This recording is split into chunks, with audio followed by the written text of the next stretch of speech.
ఎన్ని రోజులైంది మా ఇంట్లో ఇలా కూర్చొని? ఈ ప్యాలెస్ చూస్తానికేనా వెళ్దాం అంది. సరిగ్గా ఇంట్లో కూర్చోడానికి కుర్చీలు కూడా లేవు. ఆ రోజు వీళ్ళేనంది. ఛీ మరీ అంత దారుణంగా మాట్లాడకండి, తప్పైపోయింది అంటున్నారు కదా. అల్లుడు గారు మంచినీళ్ళు తీసుకోండి.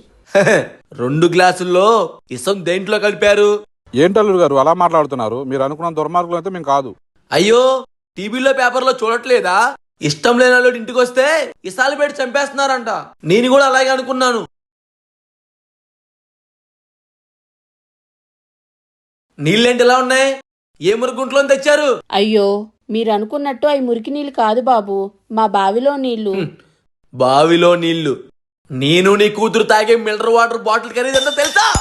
కోపాడకండి బాబు. మా తాతలు మా నాన్నలు మేము ఆ నీళ్లు తాగే ఇంతవరకు మోకాలు నొప్పులని ఏ హాస్పిటల్కి వెళ్ళిందే లేదు. కానీ మా స్నేహితులు పట్టణంలోనే ఉంటారు. 40 ఏళ్ళు రాకముందే మీరు చెప్పారే ఆ ఖరీదైన నీళ్లు తాగే మోకాలు నొప్పులతో బాధపడుతూనే ఉన్నారు. ఏమనుకోకండి అమ్మా.